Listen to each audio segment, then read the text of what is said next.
A proud veteran faces backlash for helping homeless veterans.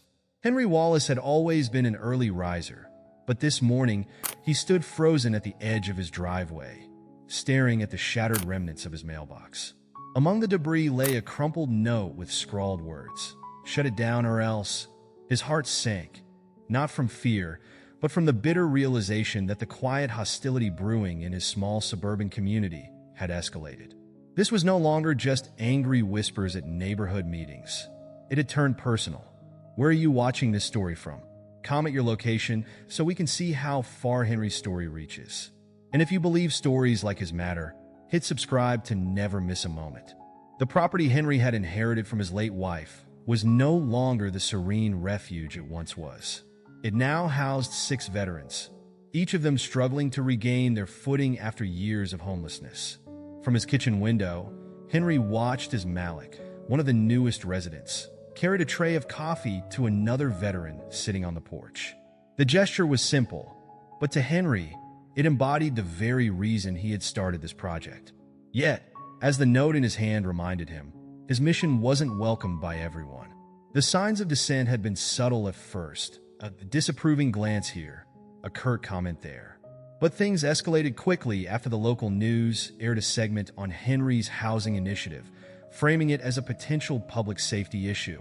Neighbors began voicing concerns about noise, traffic, and what they vaguely referred to as the element Henry was bringing to the area. The complaints masked something uglier, a deep-seated prejudice against the very people Henry was trying to help. Henry attended the emergency neighborhood meeting that evening, knowing it would be contentious. The community center buzzed with tension as residents packed the room, some clutching petitions and others murmuring in hushed tones. "This isn't personal, Henry," began Richard Sutton, a prominent local realtor and self-appointed spokesman for the opposition. "But property values are already dropping. We can't afford to let this go on." Henry stood to respond, his voice steady despite the undercurrent of anger in the room. "These men and women sacrificed everything for this country. They deserve more than to be cast aside." The meeting devolved into chaos, with voices overlapping and accusations flying. A young mother accused Henry of jeopardizing her children's safety, while an elderly man claimed the veterans were bringing crime into the neighborhood. Henry remained calm, but felt his isolation deepen as even longtime friends avoided meeting his gaze. The few supporters who spoke up on his behalf were drowned out by the cacophony of outrage. As Henry left the meeting, feeling the weight of the community's animosity, a soft voice called after him. "Mr. Wallace, wait." It was Martha, a retired schoolteacher who had lived in the neighborhood for decades. "I don't agree with how they're treating you," she said, her voice trembling. "But I'm scared too. Maybe if you explain things better, they'd understand." Her words stung, not because of their content, but because they hinted at the fear and ignorance fueling the backlash. The next morning, Henry turned on the TV, only to see a follow-up segment about the housing project. The reporter stood in front of his property, emphasizing concerns about rising crime rates and community safety. Henry's heart ached as the camera panned to one of the veterans, Malik, who unknowingly became the face of the controversy. The segment ended with an ominous statement. "As tensions rise, the future of this neighborhood hangs in the balance." Henry walked back to his porch, feeling a rare flicker of doubt. Had he taken on more than he could handle? As he looked at the veterans chatting quietly among themselves, he reminded himself of their stories. Stories of loss, resilience, and hope. He couldn't give up now, but the weight of the community's anger and the damage to his reputation felt heavier than ever. Henry made his decision that evening as he sat in his late wife's favorite chair, clutching the note from that morning. If the backlash was this intense, it only proved how much his project was needed. He would continue to fight, not just for the veterans who depended on him, but for the belief that no one should be abandoned by the country they served. The road ahead would be treacherous, but Henry had faced worse before. He wasn't about to give up now. Henry had always been proud of his military service, but transitioning back to civilian life had been a battle of its own. He remembered the first weeks after returning home, his chest heavy with a hollow absence of purpose, his nights plagued by memories of war. Despite his decorated record, finding steady work proved elusive. Employers hesitated, citing concerns about his readjustment. With every rejection, the sharp sting of irrelevance cut deeper, leaving Henry to wonder if his sacrifice had truly mattered. There was a time when Henry had been one phone call away from homelessness himself. After months of unpaid bills and mounting debt, the bank had sent a foreclosure notice for the house he and his wife, Sarah, shared. Sitting in his truck one night, staring at the letter, he felt the suffocating weight of failure. If not for Sarah's unyielding faith and her suggestion to reach out to a veterans assistance program, Henry might have become another statistic, another forgotten soldier left behind. Henry often thought of Tom, his closest friend during his second deployment. Tom had been the glue that held their unit together, always quick with a joke or a steadying hand. But after they returned home, the cracks in Tom's armor began to show. He struggled with nightmares and an overwhelming sense of guilt for the lives they couldn't save. Despite Henry's attempts to stay connected, Tom eventually withdrew completely. One day, Henry received the call. Tom had taken his own life. Henry carried the guilt of Tom's death like an invisible scar. He had seen the signs, heard the despair in Tom's voice, but he hadn't known how to help. "You couldn't save me," Tom had once said in their last phone call, his voice hollow. Those words haunted Henry. They fueled his resolve to ensure no other veteran would feel as abandoned as Tom had. When Henry looked into the eyes of the men and women living on his property, he saw echoes of Tom's pain. The idea for the housing project wasn't his alone. It had been Sarah's dream long before it was his mission. The property had been in her family for generations, and she often spoke of using it to help those in need. "Imagine what we could do here," she'd say, her eyes lighting up as she gestured toward the sprawling backyard. A safe haven for those who need it most. When Sarah passed away from cancer 3 years earlier, Henry promised her he would bring her vision to life, no matter the cost. Every corner of the property reminded Henry of Sarah. The rose bushes she had planted bloomed defiantly by the fence line, and the small bench under the oak tree was where she used to sit and sketch her ideas for the future. Turning the house into a sanctuary for homeless veterans wasn't just about honoring her memory. It was about creating something lasting, something meaningful, in a world that often felt transient and unforgiving. Henry's determination solidified the day he met Malik. The younger veteran had been living under a highway overpass when Henry found him, his face gaunt and his eyes hollow. Malik had served 2 tours in Afghanistan, but returned to a country that seemed indifferent to his sacrifice. When Henry offered him a place to stay, Malik hesitated, ashamed of his circumstances. "Why would you do this for me?" Malik had asked. "Because someone should have done it for me," Henry replied simply. The project became more than a mission. It became Henry's redemption. Every nail he hammered, every wall he painted was a step toward healing, both for himself and the veterans he welcomed. He saw Malik begin to rebuild his confidence and watched another resident finally open up about her struggles with PTSD.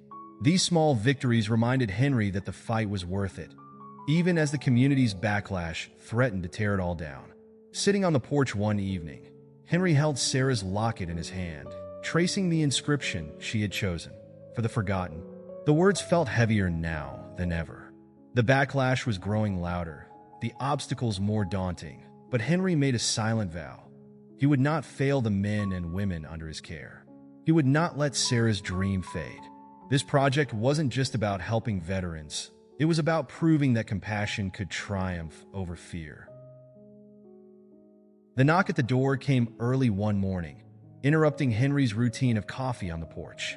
Standing there was Councilman Davis, a man whose reputation was as polished as his suits. "Henry," he began, his voice low and measured, "this project of yours, it's drawing a lot of attention."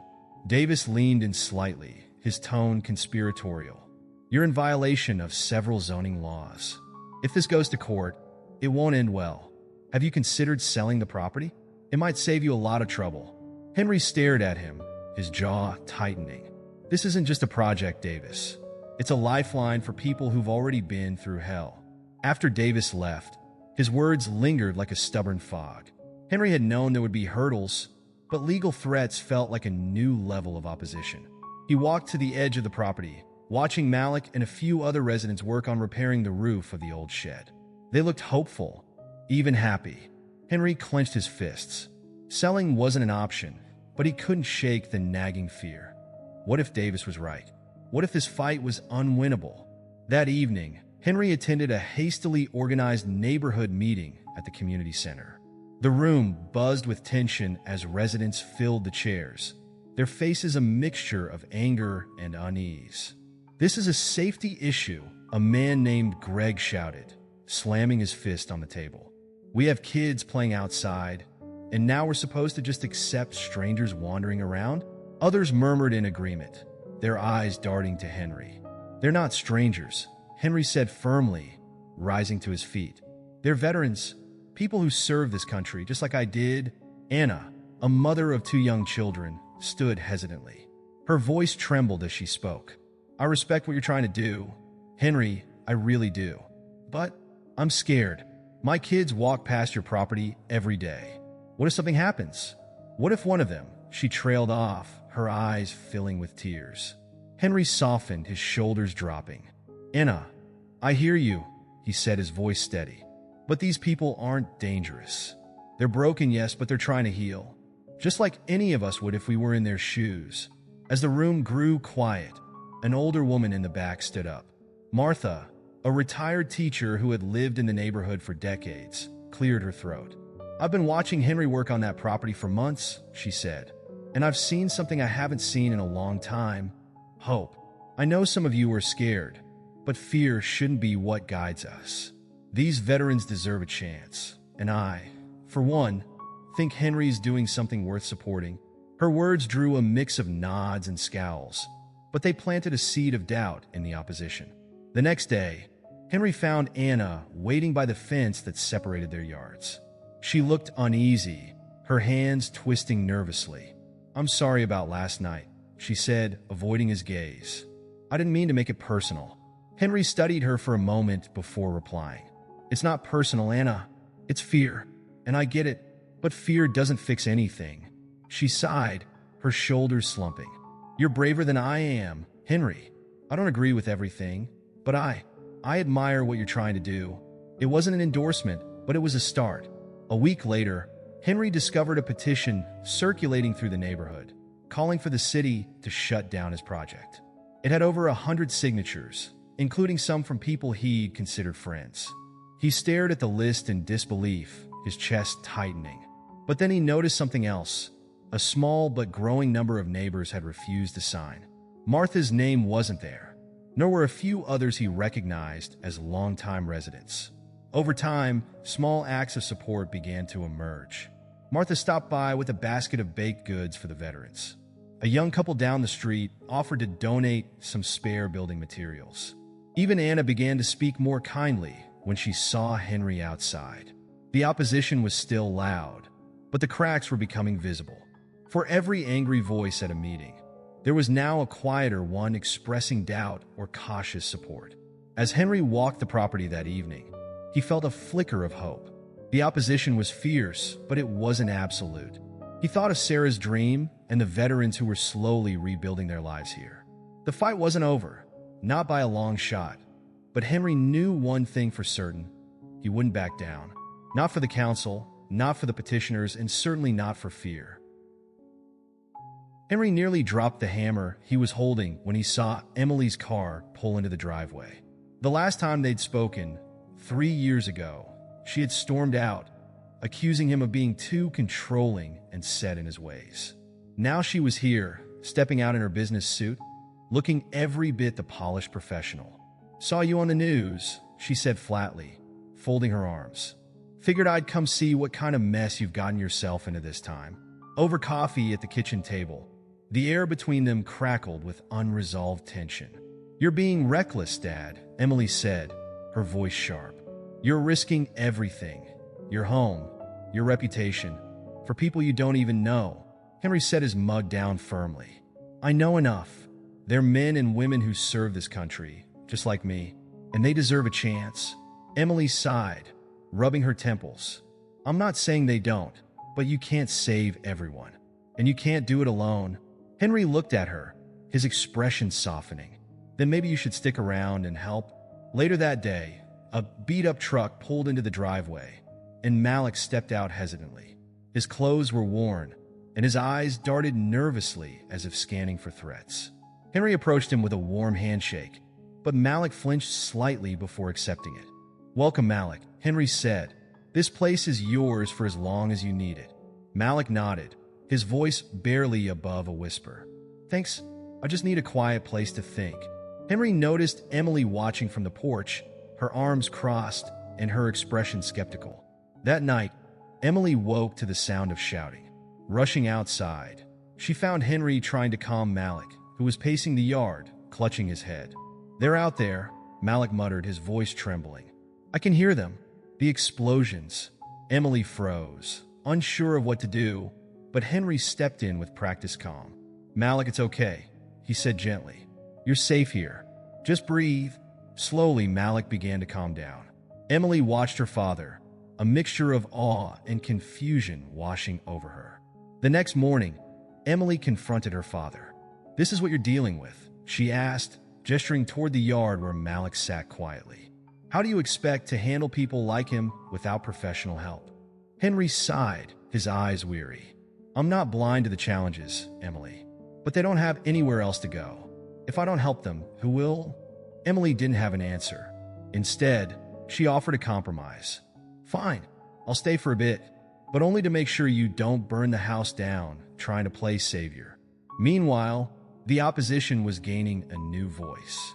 Richard Harlow, a slick and charming realtor, began appearing at neighborhood meetings, positioning himself as the reasonable spokesperson for the dissenters. "This isn't about being anti-veteran," Richard declared during one gathering. "It's about protecting our community. Henry's project is noble in theory, but it's creating chaos in practice." His polished arguments struck a chord with many, casting a shadow over Henry's efforts. Henry met Richard face-to-face at the local diner one afternoon. Richard extended a hand with a politician's smile. "Henry, I admire what you're trying to do, really, but you have to see how this is affecting everyone else." Henry didn't take the hand. "What I see," he said evenly, "is a lot of people willing to turn their backs on the same men and women who kept them safe. What about their community?" Richard's smile faltered for a moment before he recovered. "I think we both know this isn't personal. It's just business." As tensions grew outside the property, Malik began to show small signs of improvement. He started helping with repairs, his hands steadying as he focused on the tasks at hand. One afternoon, Emily found him painting the fence. "You're pretty good at that," she said. Malik shrugged. "Gives me something to do. Keeps the noise in my head down." For the first time, Emily felt a flicker of understanding. These weren't just strangers. They were people, each carrying their own battles. Despite the growing opposition, Henry and Emily began to see glimmers of support. Martha, the retired teacher, dropped by with homemade pies and a kind word from Malik. A local church group donated blankets and supplies. Even Emily, despite her initial doubts, started using her marketing skills to draft a website for the project. The battle was far from over, but for the first time, Henry felt like he wasn't fighting alone. Emily sat at the kitchen table, her laptop glowing in the dim light as she scrolled through photos and old news clippings. "We need a narrative," she said aloud, mostly to herself. Henry, seated across from her, raised an eyebrow. "Narrative?" She nodded, fingers flying across the keyboard. "People need to see these veterans as individuals, not just a problem. If we can share their stories, maybe we can change some minds." By the next morning, Emily had launched the campaign, Honor Our Heroes.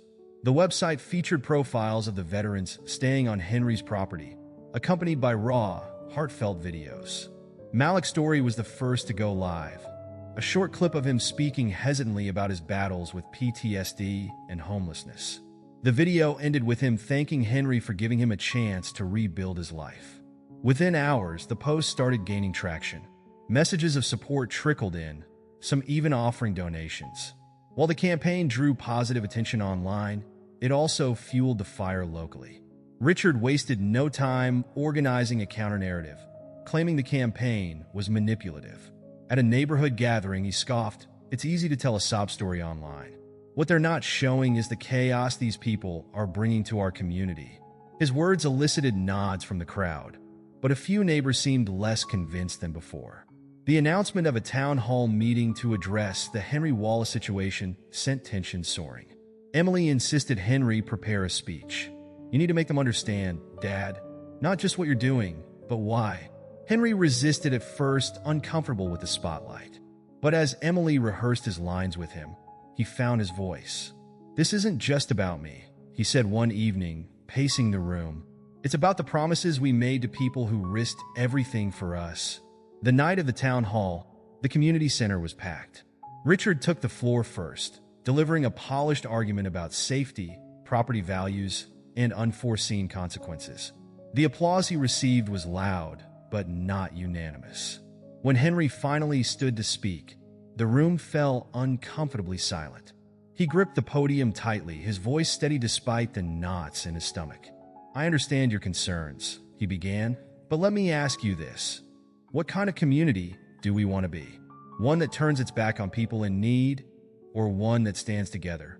As Henry spoke, Malik, seated in the back, began to shift uncomfortably. The crowded room, the heated emotions, it was too much.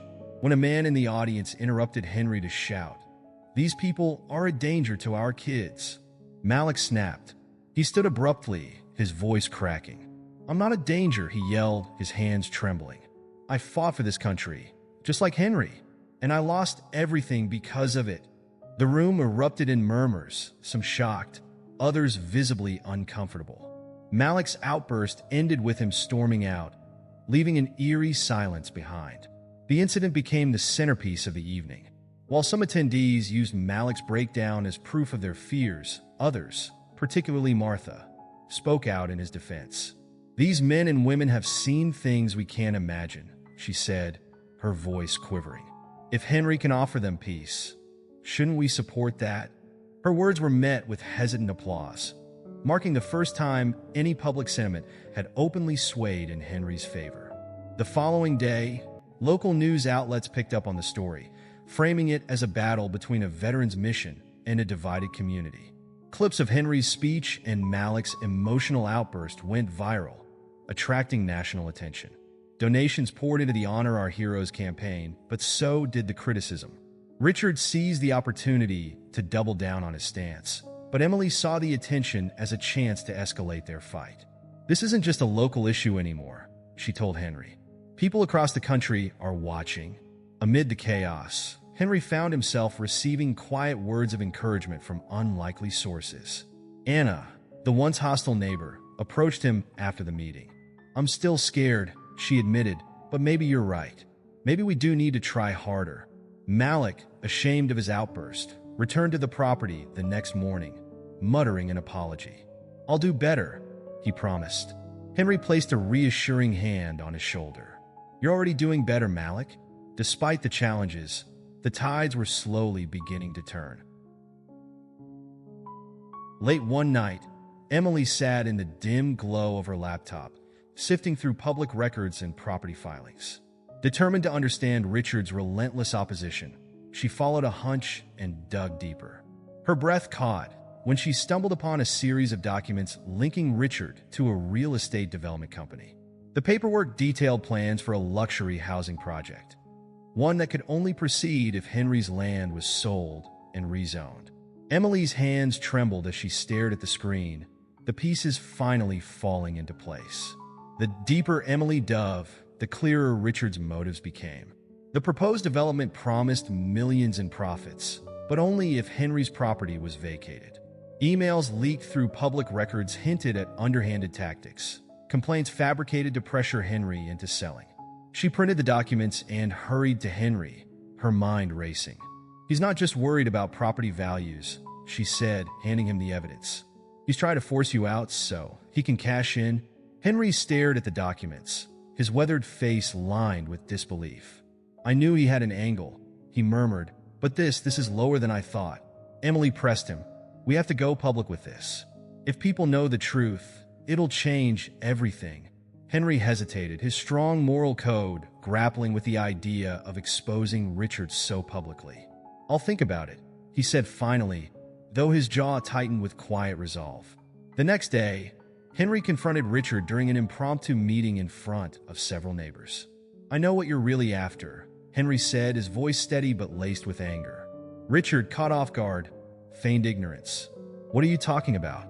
Henry held up the documents Emily had found. "You're not worried about safety or community. You're worried about your bottom line?"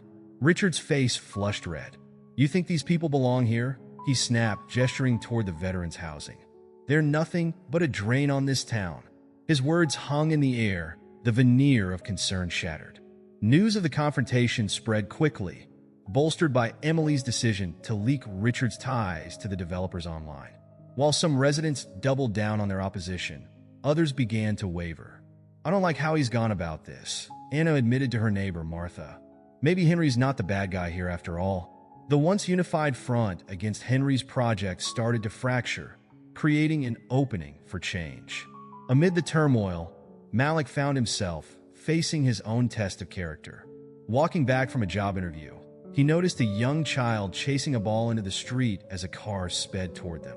Without hesitation, Malik sprinted into the road, scooping the child up and diving out of harm's way. The incident, witnessed by several neighbors, quickly became the talk of the community. Malik's bravery earned him newfound respect, even from those who had previously viewed him with suspicion. Later that evening, the child's grateful mother knocked on Henry's door. "I was wrong about your project," she admitted tearfully. "If it weren't for Malik, my son might not be here today." Malik, still shaken but humbled by the praise, shrugged. "I just did what anyone would have done," he said quietly. But his actions spoke louder than words, softening the hearts of a few more neighbors who had been staunchly against the project. Despite these small victories, the fight was far from over. Richard, now exposed, doubled down on his efforts to discredit Henry and the veterans. His allies in the city council pushed forward with zoning violation claims, threatening hefty fines and forced eviction. "They're playing dirty," Emily said bitterly. "We need to be ready for whatever they throw at us next." Henry nodded, his determination unshaken. "They can throw the book at me, but I'm not giving up on these men." As tensions mounted, the small cracks in the community's opposition began to grow. Martha and a handful of other neighbors started organizing in support of Henry's project, collecting signatures and writing letters to the city council. Meanwhile, Emily expanded the Honor Our Heroes campaign, sharing Malik's heroic act and the truth about Richard's schemes.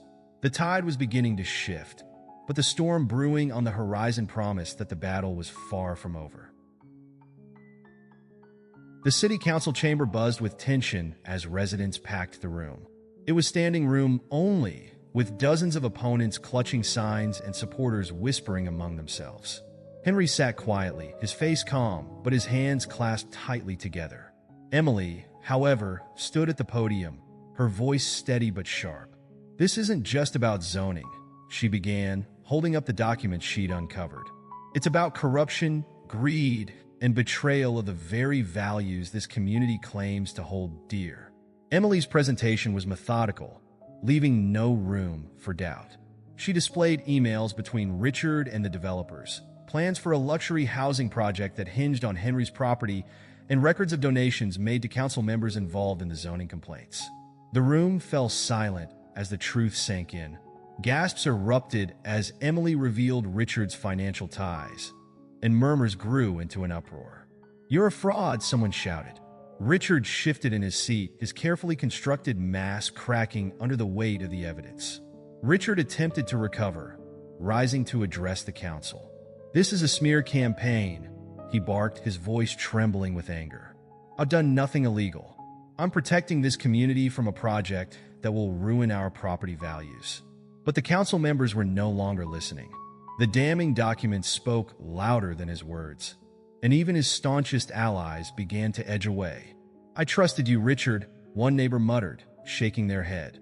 While some residents turned against Richard, others clung to their opposition. "This doesn't change the fact that these veterans don't belong here," a man near the back shouted. The room erupted into chaos, with supporters and opponents shouting over one another. The council members exchanged uneasy glances, unsure how to proceed. In the end, The chairperson announced a postponement of the decision, citing the need for further investigation. "We're back where we started," Emily muttered to Henry as they walked out. Outside the meeting, a few neighbors approached Henry. Anna, the neighbor who had earlier voiced her fears, stepped forward hesitantly. "I'm sorry," she said quietly. "I let my fear cloud my judgment. I see now what you're trying to do, and I respect it." Henry nodded, his expression softening. "Thank you, Anna. That means a lot." A handful of others echoed her sentiments, but it was clear that the opposition still held a strong foothold. Just as the momentum seemed to shift, disaster struck. Late that night, flames engulfed one of the temporary housing units. By the time the fire department arrived, it was too late to save the structure.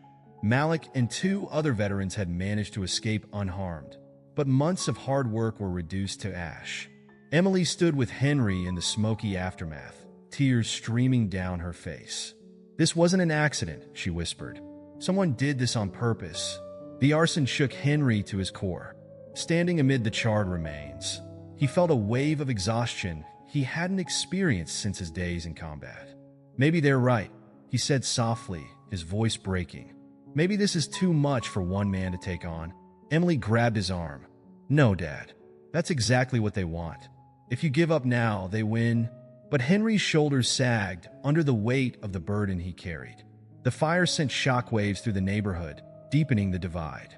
Supporters rallied around Henry, organizing donations and offering to help rebuild.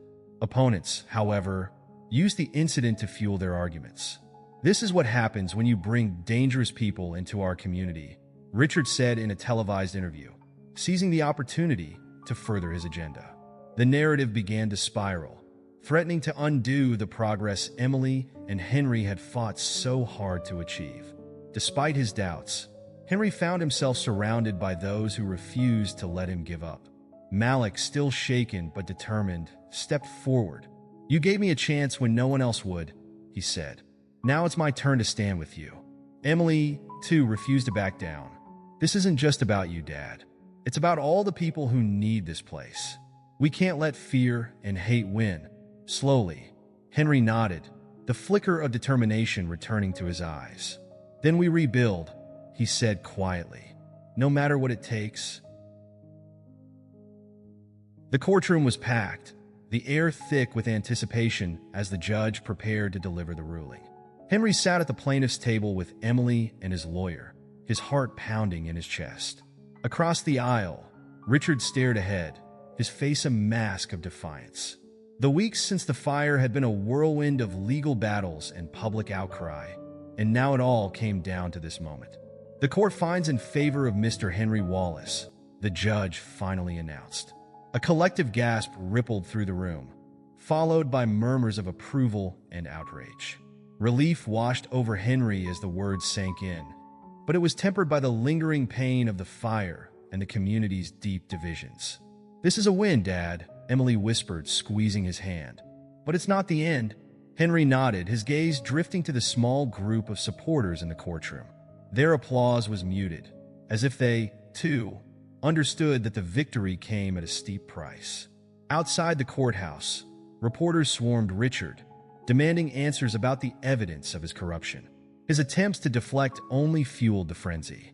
"This isn't over," he snapped at one journalist before retreating to his car. For Henry, seeing Richard's fall provided little satisfaction. "I didn't do this to bring anyone down," he said quietly to Emily. "I just wanted to help." Emily placed a hand on his shoulder. "And you did? Don't forget that."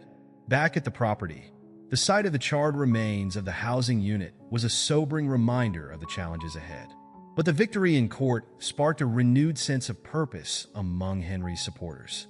Martha, the retired teacher who had become one of Henry's most vocal allies, spearheaded a community fundraiser. "We'll rebuild better than before," she said firmly, organizing bake sales, auctions, and donation drives that brought together even some former skeptics. The fundraiser was a surprising success, raising enough money to not only rebuild the damaged unit, but also improve the living conditions for the veterans. During the event, Malik took the stage to share his story, his voice trembling but determined. "Henry gave me a second chance when no one else would," he said, his words met with a standing ovation. The support was a glimmer of unity in a community still grappling with its divisions. Despite the progress, hostility lingered. Graffiti appeared on the property fence one morning, and neighbors continued to file noise complaints, even for minor disturbances. Henry couldn't shake the feeling of being watched, his every move scrutinized by those still determined to see him fail. "They're not going to stop, are they?" he asked Emily one evening. She shook her head. "Probably not, but that doesn't mean we stop, either." As the weeks passed, Henry and Emily grew closer, their once fractured relationship mending through their shared fight. One evening, sitting on the porch of the rebuilt housing unit, Emily opened up. "I used to think you were just stubborn, that you cared more about your principles than your family," she admitted. "But now I see it's the same thing. You fought for what you believe in because you cared about us. About Mom." Henry's eyes filled with tears as he replied, "I just wanted to make her proud." Henry knew, however, that his time leading the fight was coming to an end. The fire, the legal battles, and the constant stress had taken their toll. "I'm not as young as I used to be," he told Emily one night. "This fight needs fresh energy, someone who can take it further than I ever could." Emily nodded, her eyes resolute. "I'll keep it going, Dad. You've done more than enough. It's my turn now." The day the new housing unit opened, Henry stood before the small crowd that had gathered, his voice steady despite the emotions threatening to overwhelm him. "This isn't about me," he said. "It's about every man and woman who served this country and deserves a chance to rebuild their lives. It's about showing that even when fear and hate try to tear us apart, we can come together and make something better." As the applause swelled, Henry stepped back, knowing he had done what he set out to do.